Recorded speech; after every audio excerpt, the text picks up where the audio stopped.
저는 제로콜라 다이어트를 하면서 하루에 제로콜라 5개 엄청 많이 마셨는데요. 충치는 하나도 안 생겼고 치아 데미지도 전혀 안 생겼습니다.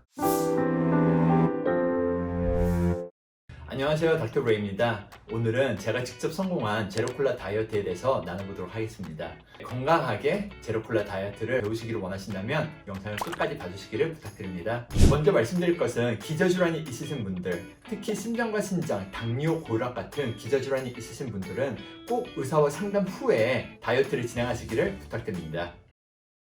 여러분이 만약에 성공적인 다이어트를 하시기를 원한다면 먼저 원인부터 생각해 보세요.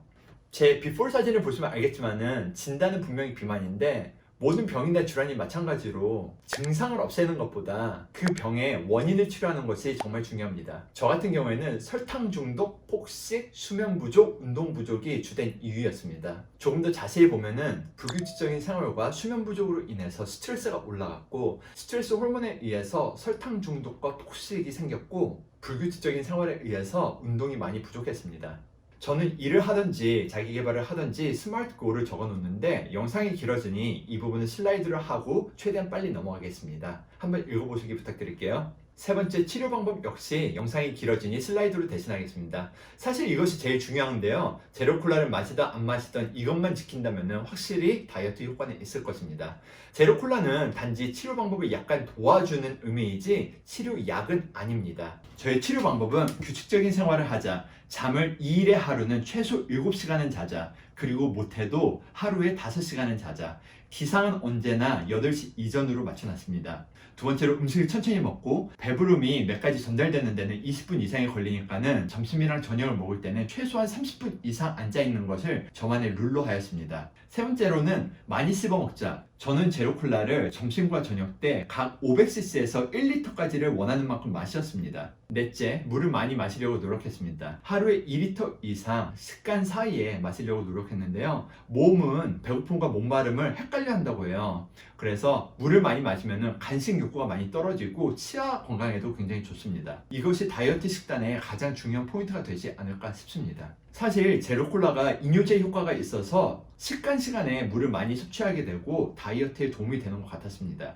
다섯째, 운동을 이틀에 90분 이상은 하려고 하였고 하루 섭취 칼로리를 2,500은 넘지 않으려고 노력하였습니다. 참고로 제 키는 188cm입니다. 앞에서 말했듯이 저는 식사 시간에는 제로콜라를 원하는 만큼 마셨는데요. 제로콜라를 많이 마시다 보니 음식 섭취량이 줄면서 포만감도 오는 효과가 있었던 것 같습니다. 물론 소화에도 도움이 되는 느낌이었고요. 제로콜라 다이어트 하시는 분들이 많이 듣는 소문 중에 하나가 제로콜라를 섭취하면은 뇌가 단 것을 먹는 줄 아는데 칼로리가 안 들어오니까는 나중에 폭식을 한다 뭐 이런 말이 있는데 실제로 그런 논문이 존재합니다. 하지만 그 반대되는 논문들도 존재를 합니다. 그 반대되는 논문들의 주장은 실험 대상자들의 심리적인 영향을 고려하지 못했다는 것입니다. 결국 보상 심리 때문에 사람들이 더 많이 먹는다는 소리인데 이 논문들에 의하면은 신경계와 신진대사에는 제로콜라가 영향을 미치지 않는다고 합니다. 저는 양쪽 논문을 다 봤는데 개인적으로는 후자 쪽이 더 맞다고 생각하지만은 여기서 제가 말씀드리고 싶은 거는 전자가 맞나 후자가 맞나 그게 중요한 게 아니라 설사 전자가 맞는다고 하더라도 식사 도중에 제로콜라를 드신다면 칼로리가 같이 섭취가 되니까는 그리고 식사를 했을 때는 어느 정도의 탄수화물도 어차피 들어가니까는 전자의 말이 사실이라고 할지라도 다이어트 하는 데는 악영향이 없다는 것이 저의 논리입니다.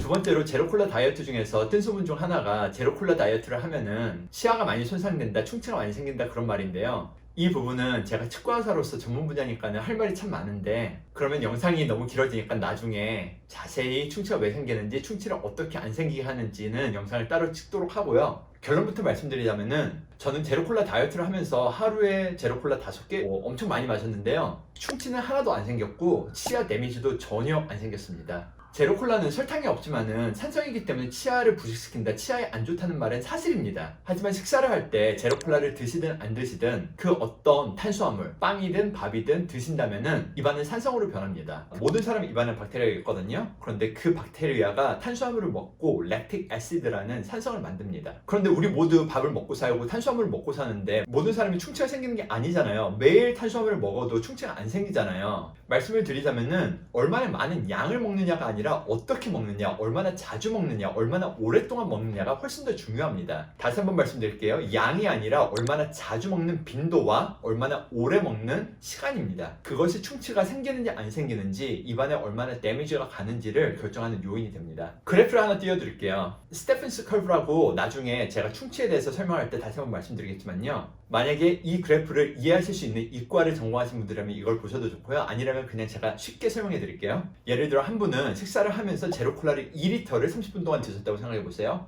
또 다른 한 명은 오레오 같은 쿠키를 영화 보면서 2시간 동안, 3시간 동안 천천히 오레오 쿠키를 뭐 한 3개 먹었다고 생각해 보세요. 어떤 게 더 안 좋을까요? 후자입니다. 그것이 이 그래프에 나와 있는 거고요. 얼마나 입 안이 충치, 우식과 부식은 어떠한 탄수화물을 드시더라도 그게 콜라이든 제로콜라이든 아니면 밥이든 빵이든 그 먹은 시간 플러스 15분 동안 입 안은 산성으로 변해 있어서 그것이 충치를 만드는 것입니다. 제가 아까 말씀드렸듯이 충치가 왜 생기는지, 어떻게 충치가 안 생길 수 있는지 제가 따로 영상을 만들어 드리도록 하겠습니다. 세 번째로 제로콜라에 대한 소문 중 하나는 제로콜라에 들어간 아스팔탐이 발암물질이라는 것인데요. 이건 역시 팩트 체크를 해봤는데 저는 개인적으로 아니라고 믿습니다. 물론 과학이나 사이언스에는 두 가지 양쪽의 얘기가 달릴 수가 있어요. 그럴 때는 저는 더 신뢰가 가는 기관에 대한 말을 믿게 되는데요. WHO, World Health Organization, FDA, 그리고 하버드 대학이나 메이오 클리닉 같이 굉장히 믿을 만한 소스들은 전부 아스팔탐이 발암물질이라고 믿을 만한 근거가 없다고 하였습니다. 그리고 또 한 가지 말씀드리고 싶은 거는 무엇이든지 그 적정량이라는 게 있는데요.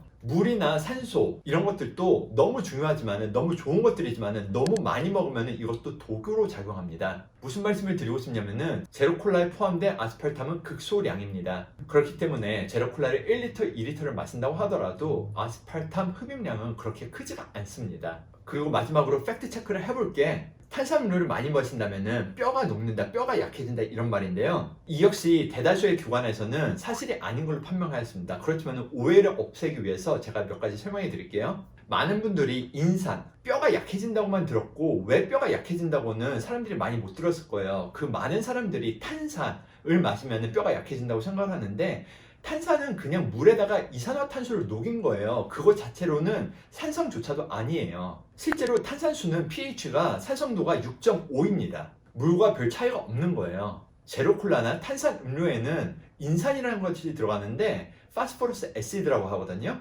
많은 사람들이 이게 산성이기 때문에 뼈를 녹인다고 생각해요. 하지만은 제가 말씀드렸듯이 앞에서 말한 그런 저명 기관들에서는 그런 증거가 하나도 없다고 나왔습니다. 단지 많은 양의 카페인을 먹으면 뼈가 약해진다고 했는데 이것은 사실입니다. 저명한 기관들에서도 이건 proven fact라고 알고 있어요.